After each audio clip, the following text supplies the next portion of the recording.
오늘의 말씀입니다. 요한복음 4장 3절에서 23절까지의 말씀입니다.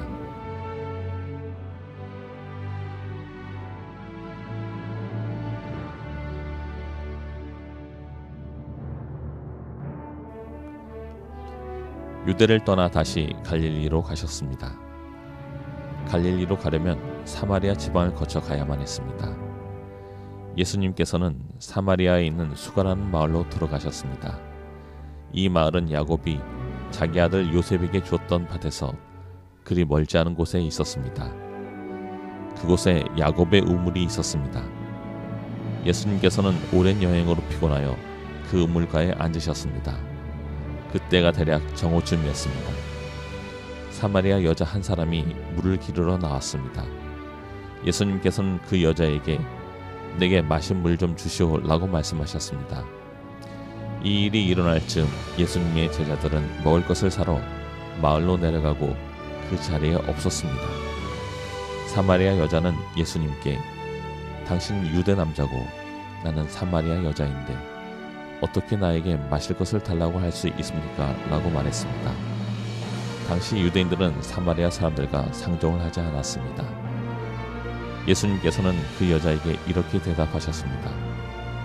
당신이 하나님께서 주시는 선물이 무엇인지 또 내게 마실 것을 달라고 말하고 있는 사람이 누구인지 알았더라면 오히려 당신이 그 사람에게 구하였을 것이고 그러면 그가 당신에게 생명의 물을 주었을 것이요.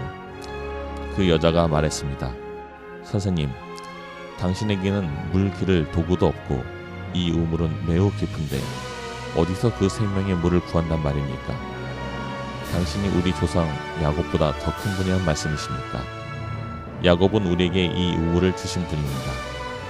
그분도 친히 이 우물에서 물을 길어 마셨고 그분의 아들들과 가축들도 그렇게 했습니다. 예수님께서는 이 물을 마시는 사람은 다시 목마를 것이요 그러나 내가 주는 물을 마시는 사람은 누가 되었건 간에 영원히 목마르지 않을 것이요 내가 주는 물은 그 사람 안에서 계속 솟아나 영원한 생명을 가져다 준 우물이 될 것이요 라고 대답하셨습니다. 사마리아 여자는 예수님께 선생님, 저에게 그런 물을 주셔서 제가 다시는 목이 마르지 않을 뿐더러 물을 기르러 여기에 오지 않게 해주십시오 라고 말했습니다. 예수님께서는 그 여자에게 가서 당신 남편을 불러 이리로 데려오시오 라고 말씀하셨습니다. 그 여자는 예수님께 저는 남편이 없습니다 라고 대답했습니다. 그러자 예수님께서 당신이 남편이 없다고 한 말은 맞는 말이오. 실제로 당신은 남편이 5명이나 있었고 지금 당신과 함께 사는 남자도 당신 남편이 아니오. 당신이 방금 전에 말한 것은 틀린 말이 아니었소 라고 말씀하셨습니다. 그 여자는 선생님, 제가 보기에 선생님께서는 예언자이십니다. 우리의 조상들은 이 산에서 예배하였으나 유대인들은 예배할 수 있는 유일한 장소는 예루살렘에 있다고 주장합니다. 라고 말했습니다. 예수님께서 이렇게 말씀하셨습니다. 여인이여, 나를 믿으시오. 이 산에서도 아니고 예루살렘에서도 아닌 당신네들이 아버지께 예배할 때가 올 것이오.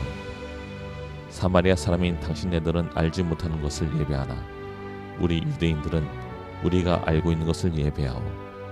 그것은 구원이 유대인들로부터 나오기 때문이요. 그러나 참되게 예배하는 사람들이 영과 진리로 아버지께 예배할 때가 올 것인데 지금이 바로 그때요. 그리고 하나님께서는 이렇게 예배하는 사람들을 찾고 계시오.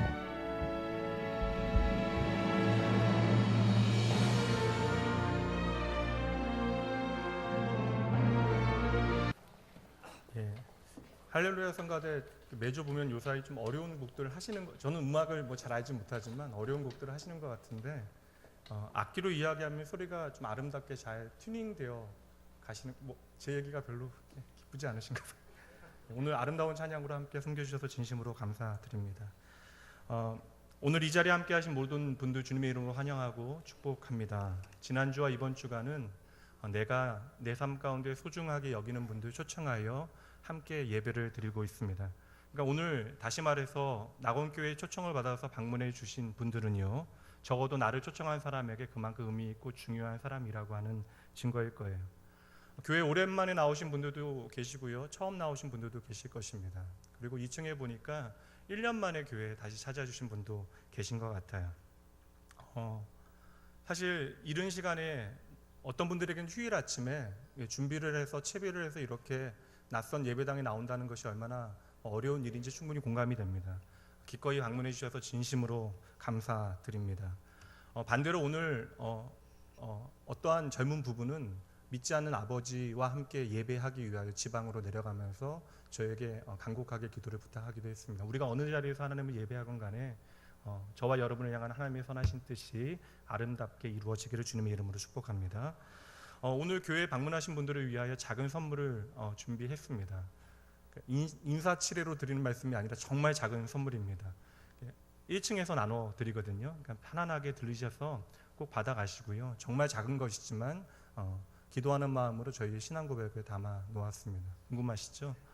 선물 받으시고 꼭 초청해 주신 분과 카페에서 차 한 잔 드시고 교제 나누시고 그렇게 돌아가시면 돼요. 뭐 아무 대가 없이 준비된 것입니다. 등록을 권고하지도 않을게요. 오늘 여러분을 향한 하나님의 선하심만을 그냥 믿음으로 바라보겠습니다. 저뿐만 아니라 많은 성도들이 이름 모를 성도들을 위하여, 이름 모를 방문자들을 위하여 지금 2달 가까이 기도해 왔습니다.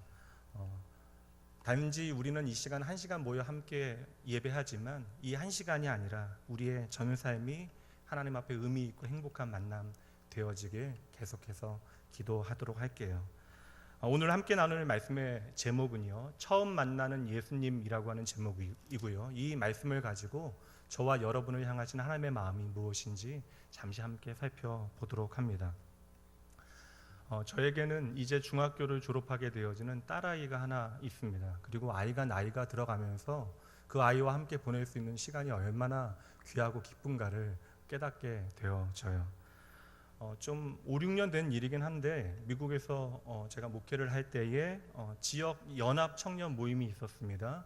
그래서 이제 지역 목사님들께서 돌아가시면서 이제 설교를 하셨는데 그날이 제 차례였고요. 설교를 한 다음에 식탁 교제가 있어서 옆 교회의 청년부 부장 집사님과 함께 마주 앉아 식사를 하는데 은행에서 일하시는 분이신데요. 저에게 대뜸 이렇게 이야기하시는 거예요. 목사님, 구원의 확신이 있으세요?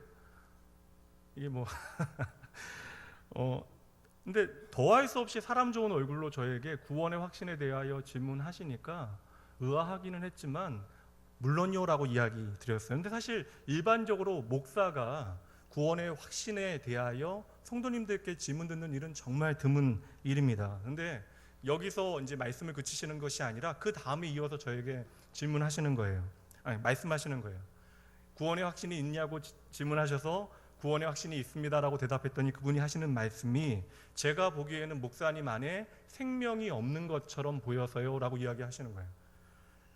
여러분, 일부 예배 때는 좀 무스시던데 여러분들도 같이 심각해지시네요. 여러분, 아무리 농담이라도 그냥 받을 수 없는 이야기가 있잖아요. 그럼에도 불구하고 저는 이렇게 좀 당황했지만 목사로서 온유한 얼굴로 그 집사님을 향하여 되물었습니다. 집사님, 무슨 말씀이세요? 그랬더니 그분이 이야기하시는 거예요. 목사님께서 오늘 그렇게 설교하셨잖아요. 저는 생명이 있고 목사님은 생명이 없다고요. 그날 제가 설교한 본문의 시작이 바로 이 말씀인데 요한일서 5장 12절 말씀이에요. 아들이 있는 자에게는 생명이 있고 하나님의 아들이 없는 자에게는 생명이 없다. 그 집사님에게는 아들만 둘이고요. 저는 딸만 하나였거든요. 사실 너무나 짓궂은 아재 농담이었지만 그래도 말씀을 잘 들으신 것 같아서 한참을 웃었습니다. 오늘 우리의 삶에는 참으로 절실하고 중요한 것들이 많이 있는 것 같아요. 그래서 내가 생각하기에 오늘 이것도 있어야 될 것 같고 저것도 있어야 할 것 같습니다.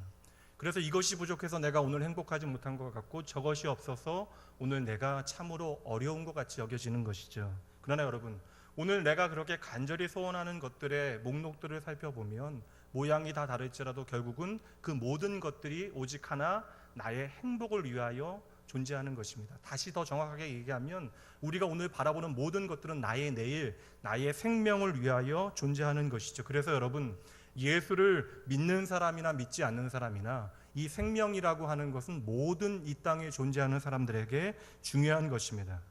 그래서 일반적으로 모성애가 부성애보다 강하다라고 이야기하는 이유를 여러 가지 이유가 있겠지만, 엄마는 생명을 잉태하여 해산의 고통을 직접 겪어내어 자식을 얻게 되어지잖아요. 그래서 그 해산의 모든 과정을 통하여 생명을 잉태한 어머니들은 생명의 소중함을 몸으로 경험하여 알게 되어지는 것이죠. 그래서 어머니들은 자식의 생명을 위해서는 기꺼이 나의 몸까지도 아낌없이 내어주게 되어지는 것입니다. 그래서 우리는요, 부모라고 하는 이름으로 자식을 위하여 나의 것을 나누기는커녕 자식을 아프게 하고 학대하는 비정한 부모의 소식에 그렇게 충격을 받게 되어지는 것이겠죠. 오늘 여기에요, 한 생명을 구하기 위하여 자신의 생명을 거신 분에 대한 이야기가 있습니다. 그리고 저는 오늘 그분에 대하여 여러분과 나누기 위하여 이 자리에 서 있는 거예요. 그 뜨거운 사랑의 이야기를 우리는 복음, 좋은 소식이라고 말합니다. 한 생명을 구하기 위하여 멸시와 천대받는 것을 당연하게 여기고 자신의 생명을 내어주기까지 사랑하신 분에 대한 이야기입니다. 그분이 바로 예수 그리스도이십니다. 그리고 그분을 생명으로 만나지 못한 사람들에게 어찌 보면 그 예수님에 대한 이야기, 더불어 제가 이 시간 말씀드리는 예수님의 사랑에 대한 이야기는 당연히 지극히 막연하고 거리감 있는 이야기로 들려질 수도 있는 거예요. 당연합니다. 그러나 여러분, 오늘 제가 여러분과 함께 나누기 원하는 그 예수님에 대한 이야기는 막연하고 내 삶에 거리감 있는 상관없는 이야기가 아니라 바로 저와 여러분을 향한 사랑의 이야기이기 때문에 저와 여러분에게도 복음, 좋은 소식이 되어질 것이라고 확신합니다. 그래서 여러분, 이 성경, 우리가 함께 나누고 있는 이 성경이라고 하는 것은요, 저 멀리 하늘에 계신 우리가 섬겨야 하는 신적 존재인 하나님에 대하여 우리에게 말씀해 주는 것에서 멈추는 것이 아니라 도리어 이 하나님께서 저와 여러분을 섬기기 위하여 이 땅에 왜 오셨고 어떠한 일을 행하셨는가에 대한 말씀이 담겨져 있는 것이죠. 그래서 성경에는 하나님에 대한 이야기로 가득 차 있는 일방적인 그러한 말씀으로 있는 것이 아니라 이 성경에는 바로 예수 그리스도를 만나 그의 인생이 변화된 사람들의 이야기로 가득 차 있는 거예요. 그래서 성경은 단순히 하나님에 대한 이야기가 아니라 사람들에 대한 이야기로 채워져 있는 것이죠. 오늘 본문의 말씀에도 한 사람의 이야기가 나옵니다. 그리고 이 사람은요, 어떠한 소망도 없는 한 소망 없는 여인의 이야기예요. 이방 땅에서 홀로 고통당하며 아무 소망도 없이 살아가고 있는 이 여인은요, 자신의 행복을 위하여 발부둥 쳤던 여인입니다. 그렇게 열심을 다하여 행복을 위하여 살아왔지만 그럼에도 불구하고 실패하고 사람들로부터 외면당하고 미움받고 버림받고, 그리하여 오늘 상처와 깊은 아픔 가운데, 외로움 가운데 살아가고 있었던 것이죠. 그런데 이 여인이 오늘 예수 그리스도를 처음 만나 생명을 얻게 되어지고 기쁨을 회복하게 되어지는 이야기가 오늘 말씀 가운데 소개되어져 있습니다. 그래서 오늘 말씀의 그 모든 핵심을요, 한마디로 이야기하면 예수를 만나면 인생이 바뀐다라고 하는 것이에요. 세상에서 더할 수 없는 실패를 경험한 사람, 모든 사람들에게 버림받고 내가 혼자인 것처럼 여겨지는 사람, 삶의 그 어떤 소망을 잃어버린 사람, 내 사랑하는 가족에게도 말하지 못할 인생의 무거운 짐을 지고 힘겨워하고 있는 그 사람, 그 모든 사람들이 예수를 만나게 되어지면 그때로부터 그들의 삶에 새로운 변화의 이야기가 시작되어지는 것이죠. 바로 오늘 말씀에는 그렇게 예수님과의 첫 만남에 대한 아름다운 이야기가 담겨 있습니다. 그렇다면 여러분, 이 이야기가 그저 나하고 거리감 있는 이야기로 멈춰 있는 것이 아니라 저와 여러분의 삶에 의미 있는 이야기가 되어지기 위하여 저와 여러분도 예수를 나의 행복으로 만날 수 있는 방법이 무엇이겠습니까? 먼저 오늘 말씀 3절과 4절 말씀 보죠. 보통 가지고 있는 개역개정 성경 아니라요, 쉬운 성경으로 함께 보도록 합니다. 앞에 띄워드렸어요. 제가 읽어드립니다. 유대를 떠나 다시 갈릴리로 가셨습니다. 갈릴리로 가려면 사마리아 지방을 거쳐 가야만 했습니다. 예수님께서는 어느 날 새벽 일찍 제자들을 깨워서요, 갈릴리로 우리가 가야 하는데 우리가 반드시 사마리아를 지나가야 한다라고 말씀하십니다. 그리고 사마리아를 지나가면서 잠시 배고픔에 허기짐에 한 마을의 우물가에 멈추어 서게 되어지고, 제자들이 마을로 음식을 사러 간 사이에 우물가에서 예수님은 한 여인을 만나게 되어져요. 그저 보기에는 이 모든 이야기가 그냥 우연처럼 기록되어져 있습니다. 그런데 17절과 18절 말씀을 보면 이 여인의 상황을 예수님과 여인의 대화를 통하여 우리가 살펴볼 수 있는데요. 그 여자는 예수님께 저는 남편이 없습니다 라고 대답했습니다. 그러자 예수님께서 당신이 남편이 없다고 한 말은 맞는 말이요, 실제로 당신은 남편이 5명이나 있었고 지금 당신과 함께 사는 남자도 당신 남편이 아니요, 당신이 방금 전에 말한 것은 틀린 말이 아니었소라고 말씀하셨습니다. 예수님을 만나기 전 이 여인은 어떻게 살아왔노라 이야기되어집니까? 5번이나 결혼을 했대. 그러나 여러분, 이 횟수에 대하여 우리가 주목할 필요도 없고요, 놀랄 필요도 없어요. 이 사실은 우리에게 단 한 가지만을 말해줍니다. 그녀는 진정 나의 삶 가운데 행복하기를 원했다라는 거예요. 내가 진정 행복하기를 간절한 마음으로 바라봤다라는 것이죠. 그만큼 행복의 문제에 대하여 그녀는 절박했다라는 증거입니다. 여러분, 오늘날이 아니잖아요. 2000년 전이에요. 일부러 남편을 바꾸는 일은 결코 쉬운 일이 아닙니다. 아마 결혼한 남자마다 여인을 힘들게 했는지도 몰라요. 좋지 않은 것에 중독되어진 사람일 수도 있고, 혹은 폭력 때문에 살기 어려울 수도 있습니다. 혹은 사랑했으나 일찍 자신을 떠나버린 그런 아픔이 있을 수도 있죠. 그래서 그녀는 헤어지고 만나고 다른 사람들을 나의 행복의 조건으로 계속해서 찾고 만나왔던 것이에요. 그러나 이 모든 만남을 통해서도 그녀는 행복을 찾지 못합니다. 사람을 바꾸었지만 결국 다 똑같았던 것이죠. 이제는 더 이상 사람의 소망을 두기가 힘들어요. 사람을 믿을 수 없습니다. 게다가 더 견디기 힘든 사실이 무엇이에요? 나와 함께 살아가는 이웃의 사람들이 나를 향하여 보내는 따가운 차가운 시선 때문에 더 힘든 것입니다. 사람들은 말로 하진 않았지만 그들 사이에서 웅성되기 시작해요. 저 여자에게도 아마 분명 문제가 있을 것이다. 그녀는 한마디로 그 사회 가운데 낙인 찍힌 인생이었던 것이죠. 네, 여러분 보세요. 오늘 말씀은 바로 버려진 한 여인과 예수님과의 만남의 이야기가 기록되어져 있습니다. 예수님께서는 가장 먼저 이 버림받고 미움받았던 여인을 찾아가셨던 것이죠. 그리고 더 중요한 것은 여인이 도움을 청하지도 않았음에도 불구하고 예수님께서 먼저 그녀를 찾아가셨다라는 것입니다. 4절 말씀을 우리가 가지고 있는 개역개정 성경을 통하여 여러분들에게 다시 읽어드릴게요. 예수님께서 제자들에게 새벽에 말씀하시는 거예요. 사마리아로 통행하여야 하겠는지라. 이 말씀 가운데 어떠한 뉘앙스를 여러분 느끼십니까? 원어 성경에 보면요, 주님께서는 내가 반드시 사마리아를 지나가야 하겠다라고 하는 강한 의지를 담아서 말씀하신 것입니다. 제자들은 영문도 모르고 새벽부터 예수님을 쫓아 나선 것이에요. 이 여인에게 정오의 뜨거운 태양 아래 아무도 없는 우물가에서의 예수님과의 만남은 말씀드린 대로 그저 우연입니다. 그러나 예수님께는 이 만남은 의지적이고 필연적인 만남이었던 것이죠. 예수님께서는 이 만남을 위하여 모든 사람들이 꺼려하는 이 여정을 기꺼이 시작하신 것이에요. 우리가 예수님의 의지를 조금 더 선명하게 이해하기 위해서는 시대적인 배경을 잠시 살필 필요가 있습니다. 길게 설명드릴 수는 없고요.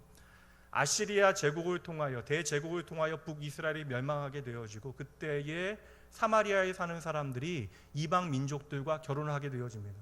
그러나 이 문제가 유다 사람들에게는 심각한 문제가 되어져요. 바로 유대인들의 입장에서는 사마리아 사람들이 자신들을 배신한 사람들로 여겨지는 사건이었기 때문에 그러합니다. 그래서 유대인들은 그때로부터 사마리아 사람들을 사람 취급하지 않았습니다. 개나 돼지처럼 여겼던 것이죠. 그리고 그들이 살고 있는 땅조차도 더러운 땅이었기 때문에 빠른 길을 두고도 일부러 그 땅을 삥 돌아서 갔던 것입니다. 쉽게 이야기 드리면 우리가 서울에서 부산을 가기 위해서 반드시 천안이나 대전을 거쳐가야 되는데 일부러 그 땅을 밟지 않기 위하여 국도로 뺑 돌아서 멀리 돌아갔다라는 의미와 같은 것이에요. 이렇게 모든 사람들이 기피하고 있는 땅이 사마리아 땅입니다. 그런데 주님께서는 이 사마리아로 내가 가야만 하겠대요. 게다가 지금 오늘 본문의 말씀에 등장하고 있는 이 사마리아 여인은요, 그 이방 땅의 사람들조차도 거부하였던 인생을 살았던 사람이었던 것이죠. 그렇다면 여러분, 왜 예수님께서는 이 사마리아 여인을 만나기 위하여 새벽부터 이렇게 서두르신 것일까요? 그녀는 예수님과의 만남을 기대하지도 않았고 생각하지도 않았습니다. 알지도 못했죠. 그래서 예수님을 처음 만나게 되어졌을 때 예수님을 향하여 쌀쌀맞게 이야기합니다. 9절 말씀이에요. 당신은 유대 남자고 나는 사마리아 여자인데 어떻게 나에게 마실 것을 달라고 할 수 있습니까? 이렇게 그녀의 쌀쌀맞은 거부하는 그러한 방어 기제에도 불구하고 예수님께서는 왜 굳이 이 여인을 친히 찾아가신 것일까요? 단순합니다. 더 이상 그 어떤 소망을 이야기하지 못하는 그녀에게 소망이 되어 주시기 위하여 예수님께서는 그녀를 찾아가신 것이죠. 당장 내일의 그 어떤 소망을 꿈꿀 수 없는 인생을 살아가는 그녀에게 예수님께서는 친히 구원자가 되기 원하셨던 것입니다. 안타깝게도 교회에 오래 다녀도 예수님에 대하여 내가 듣기는 들었어도 여전히 나를 찾아오시는 예수 그리스도를 모르는 사람들이 참으로 많이 있습니다. 그러니 오늘도 상처난 내 마음에, 조각난 내 인생에 찾아오시어 조건 없이 나를 사랑하시겠다라고 말씀하시는 예수님의 음성을 우리가 듣지 못하는 것이죠. 그분과의 만남을 우리가 바라보지 못하는 것입니다. 그래서 우리는 오늘을 그렇게 힘겨워하고 또 내일을 그렇게 두려워하며 살아가고 있는 것입니다.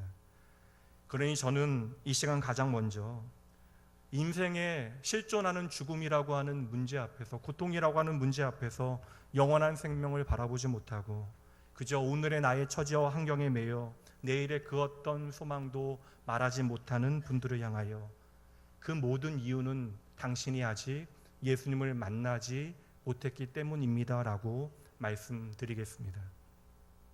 여러분, 오늘 여러분에게 이 예배의 시간은 그저 우연처럼 의미 없이 찾아왔을 수도 있어요. 그러나 여러분, 오늘 이 시간 여러분의 인생 가운데 제 확신에는 가장 중요한 질문을 드리고 싶습니다. 여러분은 예수 그리스도를 만나셨습니까? 오늘도 예수님께서는 여러분 한 분 한 분을 만나시기 위하여, 내가 그 만남을 위하여 어떠한 마음인지 어떻게 준비했는지와 상관없이 기꺼이 모든 사람들이, 모든 이들이 아니라라고 하는 그 길을 걸어서 저와 여러분을 찾아오시는 것이죠. 내가 그분을 만나고자 하는 의지와 마음이 부족해도 상관없어요. 오늘 나를 만나고자 하시는 하나님의 마음과 의지가 뜨겁기 때문에 그러합니다. 당장 내가 준비되어지지 않아서 내 인생에 찾아오시는 주님을 이해할 수 없어 때로는 우리는 그 만남을 부인하게 되어지고 예수님의 그 내미시는 손을 뿌리치기도 합니다. 그러나 주님께서는 기꺼이 오늘 내 삶에 찾아오시고 나에게 말씀을 건네십니다. 예수님께서는 그렇게 모든 사회적인 편견을 깨부수고 사마리아로 들어가셨어요. 심지어 예수님을 3년 동안 함께 따랐던 제자들도 이해하지 못하는 그 길을 걸어가십니다. 그리고는 우물가에서 홀로 물을 깃고 있는 한 여자에게 먼저 말을 건네시는 것이죠. 내게 물을 좀 주십시오. 그런데 말씀해 보니까 부탁을 받은 이 여인은 유대인인 예수님께서 사마리아 사람인 자신에게 물을 달라라고 하는 것이 너무나 이상해요. 낯설게만 여겨집니다. 여러분, 이 대화는 아무렇지도 않은 듯 지금 나누어지고 있지만, 그래서 이 여인도 그 의도를 전혀 깨닫지 못하고 있지만, 이 첫 번째 말씀, 나에게 물을 좀 달라라고 하는 예수님의 말씀은 이 여인의 인생 가운데 찾아오시어 내가 결코 해결할 수 없는 인생의 문제를 해결하기 원하시는 주님의 마음이 담겨져 있었던 첫 번째 질문이었던 것이죠. 여러분, 오늘 예수님께서는 여인을 찾아가시어 먼저 말씀을 건네십니다. 오늘도 우리의 삶에 찾아오신 예수님께서는 내가 주저하고 있을 때, 내가 외면하고 있을 때 저와 여러분을 향하여 먼저 말씀을 건네주시는 것이죠. 많은 사람들이 주님의 말씀에 응답하지 않고 외면할 수도 있어요. 그러나 여러분, 오늘 말씀에 등장하는 이 여인은요, 예수님의 말씀에 반응합니다. 만약에 그녀도 예수님의 말씀에 반응하지 않았더라면 모든 상황은 여기서 끝나게 되어지겠죠. 그녀가 얻을 수 있는 것은 무엇입니까? 그저 내가 오늘 하루를 더 살기 위하여 나의 육신의 목마름을 해결할 수 있는 물 한 통을 길어서 집으로 돌아가는 것이 전부예요. 또 내일이 되면 목마르게 되어지고 물을 얻기 위하여 그녀는 사람 없는 시간에 이 우물가로 다시 나와야만 하는 것입니다. 그러나 그러한 인생을 사는 여인에게 그녀의 마음의 목마름을 보시고 주님께서는 대화를 열기 위하여 나에게 물 좀 달라라고 말씀하시는 것입니다. 10절 말씀 보세요. 그리고 주님께서 여인을 향하여 이렇게 말씀하시네요. 당신이 하나님께서 주시는 선물이 무엇인지 또 내게 마실 것을 달라라고 말하고 있는 사람이 누구인지 알았더라면 오히려 당신이 그 사람에게 구하였을 것이고 그러면 그가 당신에게 생명의 물을 주었을 것입니다. 이어지는 13절과 14절 말씀 또 읽어드립니다. 예수님께서는 이 물을 마시는 사람은 다시 목마를 것이요 그러나 내가 주는 물을 마시는 사람은 누가 되었건 간에 영원히 목마르지 않을 것이요 내가 주는 물은 그 사람 안에서 계속 솟아나 영원한 생명을 가져다 주는 우물이 될 것이요 라고 대답하셨습니다. 자신을 거부하는 여인을 향하여 주님께서는 계속해서 말을 건네고 계십니다. 그리고 가만히 듣고 있었던 여인은 정신이 번쩍 들게 되어졌던 것이죠. 내가 감추고 있었던, 내가 외면하고 있었던 내 마음의 문제를 주님께서 보고 계셨기 때문에 그러합니다. 지금 이 낯선 남자는 물에 대하여 이야기하고 있지만 이 물은 우리가 그냥 흔히 마시게 되어지는 물에 대한 이야기가 아니라 내 인생의 본질적이고 근원적인 문제를 해결할 수 있는 방법에 대한 이야기이기 때문에 그러한 것이죠. 저와 여러분도 가끔 목마름을 느낍니다. 항상 목마름을 느끼죠. 그래서 냉장고에서 시원한 물을 한 잔 꺼내서 마시게 되어지면 우리의 목마름이 해소되어집니다. 그러나 여러분, 우리가 아무리 시원한 물을 마셔도 마음의 답답함이 해결되어지지 않은 때가 참으로 많이 있습니다. 그래서 바깥으로 나가서 시원한 바람을 쐬어도 때로는 정신없이 술을 마셔보아도 내 마음의 갈증이 해소되어지지 아니하는 것이죠. 왜 그래요? 내 인생에 나도 외면하였던 내 삶의 본질적인 문제가 해결되어지지 않았기 때문인 것이죠. 여전히 내 마음속에는 내가 외면하였던 깊은 곳에 있었던 빈 공간, 누구도 채워낼 수 없는, 세상에 무엇도 채워낼 수 없는 그 빈 공간, 내 영혼의 목마름이 여전하기 때문에 그러합니다. 이제는 답답한 내 속이 당연하게만 여겨져요. 그래서 두통과 불면증, 가슴 떨림과 답답함을 내 인생의 친구인 양 우리가 살아가고 있지만 여러분, 이제는 우리의 마음속의 모든 문제들을 해결하고 하루라도 빨리 마음속 깊은 곳에서부터 솟아나오는 참된 평안과 그러한 기쁨을 누리며 우리가 살아가야 하지 않겠습니까? 여인은 이제 자신의 마음의 목마름의 문제에 대하여 말씀하시는 예수님께서 이제 그 목마름 때문에 자신에게 물을 구하고 있는 것이 아니라는 사실을 비로소 깨닫게 되어집니다. 여러분 잘 보세요. 예수님과 여인과의 대화 가운데 이 지점이 바로 그녀의 마음의 문제가 해결되어지기 시작하는 지점입니다. 이 여인은 그동안 내가 힘들게 살아온 자신의 인생 가운데 그 해결되어지지 않은 숙제가 생각나서 예수님께 요청한 거예요. 보세요. 그녀의 오늘의 한 가지 소원은 그저 내가 오늘 하루를 살아갈 수 있는, 내 육신의 목마름을 해결할 수 있는 물 한 통을 얻는 것이 전부였습니다. 그러나 그녀는 한 사람을 만나게 되어지고 그 사람을 통하여 내 인생에 내가 해결하지 못했던 깊은 곳에 있었던 인생의 문제를 발견하게 되어졌던 것이죠. 그리고 그녀는 예수님을 향하여 이렇게 요청합니다. 주여, 이러한 물을 내게 주시어 목마르지도 않게 하시고 또 여기에 더 이상 물 길러 오지 않도록 해 주십시오. 나에게 영원히 목마르지 아니하는 생수를 주시옵소서. 나로 불면의 밤을 지내게 만드는 마음속의 모든 문제, 내 인생의 문제를 해결하여 주시옵소서. 예수님께서 인생의 근본 문제를 해결하시는 구원자이심을 알아본 바로 그 순간 여인은 주저하지 아니하고 예수님을 붙잡게 되어졌던 것이죠. 지금까지 나의 행복을 위하여 많은 사람들과 많은 상황들을 붙잡고 살아왔는데 그 모든 것이 나의 행복을 위하여 어떠한 역할도 하지 못한다는 사실 가운데 좌절하게 되어졌을 그때에 여인은 새로운 소망을 예수 그리스도 안에서 발견하게 되어집니다. 그리고 나서 주저하지 아니하고 그 해답을 주님께 구하게 되어졌던 것이죠. 근데 이어지는 예수님과의 대화에 보면 예수님의 답변이 너무나 돌발적이에요. 우리가 기대하지 못했던 질문을 예수님께서 던지십니다. 영원한 생사를 구하고 있는, 하나님의 구원과 기쁨과 행복을 구하고 있는 이 여인에게 예수님께서 의외의 요청을 하시는 것이죠. 무엇입니까? 네 남편을 데려오래요. 예수님의 이 이해되지 않는 요청에 여인은 자신의 삶에 힘겨운 고백을 솔직하게 털어놓습니다. 나는 남편이 없습니다. 지금 여인은 어떠한 남자와 함께 지내고 있기는 하지만 그 남자가 나의 진짜 남편이 아니라고 말합니다.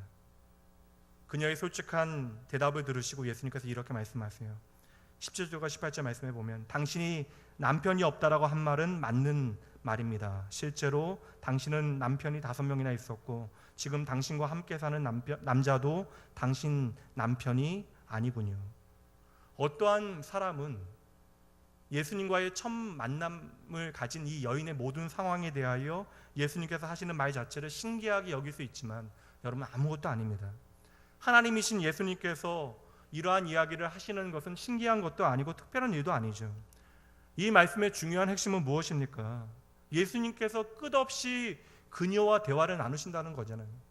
그 누구도 그녀의 인생 가운데 찾아와서 그 어떤 말을 건네지 않는데 예수님께서는 새벽부터 일찍이 일어나 그녀를 찾아오셨고 지금 가장 그녀를 만날 수 있는 좋은 때에 그녀를 그곳에서 만나 끝없이 대화를 이어가고 계십니다. 그리고 그녀의 마음속 깊은 곳에 있었던 그 모든 필요들을 깨닫게 하시고 주님께 고백하게 하였던 것이죠. 이제 주님의 말씀에 이 여인은 내 마음속에 나를 답답하게 만들었던 그 힘겨운 삶의 모든 짐과 질고를 토해내게 되어져요. 예수님의 말씀에 이 여인은요, 그동안 살아왔던 삶의 이야기를 주님께 들려드립니다. 내가 왜 이러한 삶을 살아왔는지, 내가 왜 이렇게 뜨거운 정오에 아무도 움직이지 않는 이 시간에 나 홀로 우물가로 물을 깃기 위하여 나와야 했는지 이야기하죠. 어떠한 소망도 더 이상 찾을 수 없는데 죽지 못해 살기 위하여 또 날마다 사람들의 눈을 피해서 물을 길어야만 하는 자신의 삶을 처음으로 예수님 앞에 토해내게 되어졌던 것입니다. 예수님께서는 그녀의 삶의 가장 부끄러운 부분들을 끄집어내게 하시는데요. 그런 이유가 무엇일까요? 바로 그 문제를 해결하시고 그녀의 텅 빈 삶을 채워내시고 고장나버린 그녀의 인생을 고치시기 위함이었죠. 내가 새롭게 변화되어지기 위하여 내가 먼저 비워내야 할 것이 무엇인지를 주님께서는 깨닫게 하시는 것입니다. 오늘 세상으로부터 버림받은 한 여인이 어떻게 예수님을 만나게 되어져요? 진리의 말씀이신 예수님께서 그녀의 삶에 찾아오시고 말씀을 통하여 끊임없이 그녀에게 대화를 건네고 계시기 때문에 그러한 것이죠. 지난주에도 함께 나누었습니다. 하나님께서 예수 그리스도를 이 세상에 보내신 이유, 인간의 언어를 통하여 하나님의 말씀을 예수님을 통하여 우리에게 전하신 이유, 단 한 가지 이유죠. 저와 여러분을 사랑하시기 때문입니다. 이 조건 없는 사랑을 우리가 이해할 수 없기 때문에 우리는 이 세상 가운데 그 사랑을 외면하게 되어지는 거예요. 그 사랑의 이유를 내가 도무지 깨달을 방법이 없기 때문에 그러한 것입니다. 그럼에도 불구하고 주님께서는 친히 자신의 삶을 이 세상에 더불어 자신의 모든 말씀을 인간의 언어에 메어 놓으신 것이에요. 그리고 그 말씀을 통하여 오늘도 저와 여러분을 만나고 계십니다. 그 말씀을 통하여 저와 여러분의 삶에 내가 해결할 수 없는 그 모든 문제들을 바라보게 하시고 그 문제를 해결하시고 우리의 마음속 결코 채워낼 수 없는 그 빈 공간을 채워내시기 위하여 오늘도 우리의 삶에 찾아오시고 우리에게 말씀을 건네십니다. 여러분, 우리는 결코 하나님을 만날 수 없어요. 우리가 스스로 하나님을 떠나 하나님의 거룩하심 앞에 설 수 없게 되어진 것입니다. 성경은 이것을 바로 죄라고 이야기해요. 이것은 단순히 윤리적인 죄를 이야기하는 것이 아닙니다. 우리의 본질적인 삶의 방향을 이야기해주고 있는 것이죠. 결코 하나님을 향하여 나아갈 수 없는 인간들을 위하여 하나님께서 먼저 우리를 찾아오셔야만 했던 것이에요. 우리의 처지를 도무지 하나님께 아뢰 방법이 없습니다. 우리가 하나님을 떠났기 때문에 그러한 것이에요. 그래서 하나님께서는 언제나 먼저 우리에게 찾아오시어 먼저 말씀을 건네주셔야만 했던 것이죠. 여러분, 그러므로 나를 찾아오셔서 나에게 말씀하시는 하나님 앞에서 여러분의 인생 가운데 내가 풀 수 없는 그 인생의 모든 문제들, 여러분의 형편을 솔직하게 아뢰게 되어질 그때에 하나님께서는 여러분의 인생을 참으로 아름답고 정말 살만한 가치가 있는 삶으로 반드시 바꾸어 주실 것을 확신합니다. 이제 마지막으로 이 여인에게 일어났던 변화의 이야기를 함께 살펴보도록 하죠. 29절 말씀입니다. 여러분, 이리 와서 내 과거의 일을 다 말해준 사람을 한번 보세요. 이분이 바로 메시아가 아닐까요? 이 사마리아 여인은 진정 행복하기를 원했습니다. 그래서 모든 불행을 내가 극복하기 위하여 그렇게 살아보려고 애썼던 것이죠. 그러나 그 모든 만남을 통해서도 그녀는 결코 행복해질 수 없었던 것입니다. 그러나 오늘 자신의 삶에 우연과 같이 찾아오신 예수님과의 만남을 통하여, 그리고 내 삶을 꿰뚫어 보시는 주님과의 깊은 대화를 통하여 내 인생의 참된 행복의 길을 발견하게 되어졌던 것이죠. 이 세상에 오셔서 해야 될 많은 일들이 있으셨던 주님께서는 이 여인 한 명을 오늘 만나시기 위하여 새벽부터 이 만남을 준비하셨던 것입니다. 남편을 수없이 바꾸며 행복을 찾았지만 여전히 불행할 수밖에 없는 이 여인, 모든 사람들의 손가락질을 받으며 아픔과 상처 가운데 살아갔던 이 여인이 예수 그리스도를 만나 그분을 구원자로 고백하여 참된 기쁨과 행복을 찾게 되어진 것이죠. 그 증거가 무엇이에요? 그녀가 오늘 내가 그래도 살기 위하여 이 물동이 지고 이곳으로 나왔는데, 그래도 내가 이 비루한 인생을 살아가기 위하여 이 물동이 하나 의지하여 이 우물가로 나왔는데, 내가 살기 위하여 움켜쥐었던 그 물동이 버려두고요, 자신을 비난하였던 사람들이 있는 동네를 향하여 뛰기 시작합니다. 지금까지는 그 사람들의 시선이 나를 너무나 불편하게 했어요. 그래서 모든 관계를 끊고 살아가는 것이 훨씬 더 낫다라고 생각하며 살아왔는데, 나를 구원하시기 위하여 찾아오시어 말씀하시고 나를 구원하신 하나님을 만나게 되어지니, 그럼에도 변함없는 하나님의 놀라운 사랑과 그럼에도 나를 용서하신 하나님의 감당 못할 그 은혜를 깊이 깨닫게 되어진 것이죠. 그 사랑과 은혜의 깊이 가운데 자신의 삶을 바라보니까요, 내가 더 이상 이렇게 살 필요가 없는 인생임을 깨닫게 되어진 것입니다. 전혀 새로운 인생의 가치를 발견하게 되어진 것이죠. 지금까지는 내가 살아온 삶의 이야기 때문에 남에게 나를 열어서 보여줄 수 없다라고, 그래서 나는 부끄러운 인생이라고, 실패한 인생이라고 생각하며 살아왔는데, 나를 찾아오시는, 나에게 말씀하시는, 나를 사랑하신다라고 이야기하신 하나님의 놀라운 은혜에 그녀의 닫혀졌던 마음이, 그 영혼의 눈이 띄어지게 되어졌던 것입니다. 그 사랑 앞에서, 그 은혜 앞에서 그녀는 다시 나의 인생을 시작할 수 있겠다라고 하는 용기와 희망과 기쁨을 누리게 되어졌던 것이죠. 그래서 이 기쁨을 누군가와 나누기 위하여 지금 마을을 향하여 그녀가 달려가고 있는 것이, 내가 만난 예수님을 동네 사람들도 만나면 좋겠다라는 생각이 든 것입니다. 그래서 그녀는 물을 기르러 온 물동이도 잊어버리고 그 물동이를 우물가에 버려둔 채 동네를 향하여 달려가 사람들을 향하여 말합니다. 한번 들어보세요. 내가 만난 이분이 바로 우리가 기다리던 나를 구원할 구원자 되십니다. 저도 같은 이야기를 오늘 여러분과 함께 나누고 있는 것입니다. 한 사람의 시선에도 자신이 비추어지기를 거부하였던 여인이 이제는 동네 사람들을 찾아다니면서 내가 만난 예수님에 대하여 소개하고 있습니다. 왜요? 예수님 안에서 새로운 인생이 시작되어졌기 때문에 그러합니다. 이 자리에 함께 계신 여러분, 짧은 시간을 통하여, 이 한 시간을 통하여 예수님이 어떠한 분이신지 우리는 다 이해할 수 없어요. 그러나 여러분, 내 마음속에 가득한 모든 무관심과 의심의 눈을 잠시 거두시고 2000년 전에 우리를 위하여 이 땅에 오신 예수 그리스도를 바라보시기 바랍니다. 내 마음의 문을 여시고 나를 찾아오시어 내 인생의 진정 무거운 짐을 해결하기 원하시는 예수님께 여러분의 마음의 짐을 맡겨 드리시면 되는 것입니다. 예수님께서는 여러분의 삶의 모든 문제, 죄와 허물 가운데 깨어졌던 유리 조각처럼 살아가던 우리의 삶을 긍휼히 그리고 불쌍히 여겨주셨대요. 그래서 저와 여러분을 구원하시기 위하여 하늘의 영광을 버리시고 우리와 같은 모습으로 이 땅의 낮고 낮은 곳으로 저와 여러분을 찾아오신 것입니다.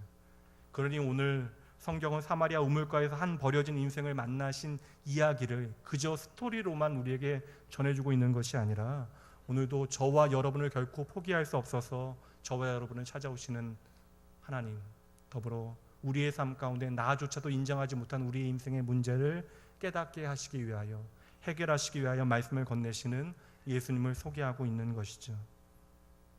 여러분, 우리가 지금껏 그분을 거절하고 나와는 상관없다라고 뿌리칠 그때에는 그때에도 예수님께서는 먼저 이 사마리아 여인을 찾아오시어 말씀을 건네셨던 것처럼 오늘도 끊임없이 저와 여러분의 삶 가운데 먼저 찾아와 말씀을 건네십니다. 다 귀찮다고, 다 쓸모없다고, 다 필요 없다고, 이 모든 것이 무슨 소용이냐라고 우리가 거부할 그때에도 주님께서는요, 우리의 말에 흔들리지 아니하시고 내 마음, 내 아픔, 내 상처, 내 삶의 모든 무게를 아시고 오늘 저와 여러분을 위하여 기꺼이 피 흘리시고 죽으시고 그 찢기신 손을 부활하시어 우리의 삶에 내밀어 주십니다. 내가 너의 마음을 다 안다. 내가 너의 아픔을 안다. 내가 너를 구원하고 회복하기 위하여 이 땅에 왔고 내가 너와 영원히 함께하기 위하여 십자가에서 피 흘리고 죽어 오늘 이 시간 부활했단다. 그를 통하여 나는 너의 그리스도, 너의 구원자가 되었단다. 그러니 나는 결코 너를 포기할 수 없구나. 여러분, 예수님께서는 바로 이 때문에 저와 여러분을 찾아오셨어요. 그리고 이 때문에 십자가에 죽으신 것입니다. 그리고 부활하신 것이죠. 그를 통하여 저와 여러분의 운명이 바뀌어진 것입니다. 예수님께서 나를 대신하여 세상의 모든 목마름을 경험하셨기에 우리는 더 이상 목마를 필요가 없게 되어진 것이에요. 한 공중파에서 5월달이 되어지면 휴먼 다큐 사랑이라고 하는 제목으로 다큐멘터리를, 가족에 대한 이야기를 방영합니다. 정말 절실하고 절절한 그러한 사랑의 이야기들이 우리에게 많이 소개되어졌는데 그 중에 너는 내 운명이라고 하는 제목의 아름다운 만남이 방영되어졌습니다. 한 여대생이, 기억하시는 분들도 많을 거예요. 한 여대생이 졸업한 다음에 교사 임용을 준비하던 가운데 대형마트에서 잠시 아르바이트를 하게 되어집니다. 그런데 그곳에서 운명처럼 한 노총각을 만나게 되어져서 사랑에 빠지죠.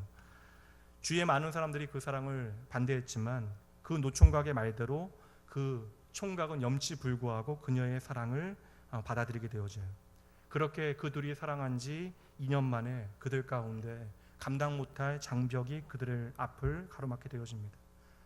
그 여자가 가난 말기 시한부, 3개월 시한부 선고를 받게 되어졌던 것이죠. 그럼에도 죽음을 향하여 가는 그녀를 위하여 남자는 결혼식을 준비하고요. 양가의 모든 사람들이 이제는 이 남자의 앞날을 위하여 결혼식을 말리지만 조건 없이 자신을 사랑해준 이 여인을 향한 사랑으로 결혼을 강행하게 되어집니다. 그리고 치료를 계속 받아야 하는 아내를 위하여 신혼살림을 병실에 차리게 되어지죠. 그런데 이렇게 운명 같은 사랑에도 불구하고 여인은 안타깝게도 세상을 떠나게 되어져요. 그녀의 마지막 편지의 일부분입니다. 내가 하고 있는 것이 사랑이라면 내 삶이 짧다 하더라도 남들보다 더 뜨거운 마음으로 사랑을 했다고 이제는 말할 수 있을 것 같아요. 그리고 내 생애가 당신으로 인하여 전혀 초라하지 않고 아름다울 수 있었다고. 당신 아니었다면 볼품없이 사라졌을 꽃동이가 당신으로 인해 꽃이 피고 아름다워질 수 있었다고. 고마워요. 처음 만날 그날부터 지금까지 사랑해요. 당신을 위해 무언가를 할 수 없음에도 불구하고. 만약에 오늘 이 사마리아 여인이 예수님을 향하여 편지 한 통을 남긴다면 그 편지가 바로 이러한 편지였을 것 같아요. 내 생애가 예수님 당신으로 인하여 더 이상 초라하지 않고 아름다울 수 있게 되었습니다. 주님이 아니었다면 볼품없이 사라졌을 꽃동이인 내가 당신으로 인하여 꽃이 피고 아름다워졌습니다. 감사해요. 그리고 사랑해요. 그리고 이 사랑은 슬픔으로 끝난 것이 아니라 기쁨이 되어집니다. 비극이 아니라 해피엔딩이었던 것이죠. 이처럼 한 여인의 삶을 새롭게 하신 예수님께서는 오늘도 저와 여러분의 삶을 찾아오시어 새로운 인생으로 저와 여러분을 초대하고 계십니다. 우리가 할 일은 다른 것이 아니에요. 그 초청을 마음으로 받아들이는 것이죠. 그 초청에 응하는 것입니다. 그리고 이제는 나를 향하여 들려주셨던, 지금까지 내가 외면하셨던 그분의 음성에 조금씩 나의 귀를 기울이는 그것입니다. 우리가 먼 훗날 예수 그리스도를 나의 생명으로 진하게 만나게 되어지는 그날 우리도 동일한 고백을 하게 되어질 것 같아요. 내가 예수님을 인하여 나의 인생이 바뀌었습니다. 예수님으로 인하여 초라하게 지고 말았을 내 인생이 오늘같이 아름다운 생명의 꽃을 피우게 되었습니다. 감사합니다. 그리고 사랑합니다. 여러분, 이 고백은 오직 예수님 안에서만 가능한 것이에요. 오늘 여러분의 처지가, 여러분의 환경이, 더불어 여러분의 마음이 어떠한가는 중요하지 않습니다. 기꺼이 오늘 나를 먼저 찾아오시는 예수님만 바라볼 수 있다면, 단 한 말씀이라도 나를 향하여 말씀하시는 그 음성에 귀 기울일 수 있다면, 오늘 이 여인의 생명의 이야기, 변화의 이야기는 저와 여러분의 이야기가 되어질 것입니다. 마지막으로 여러분들에게 묻고 싶어요. 여러분들은 이 예수를 구원으로 만나셨습니까? 다시 한번 묻고 싶습니다. 여러분은 이 예수를 여러분의 생명으로 만나길 소원하십니까? 이 시간 함께 찬양하죠.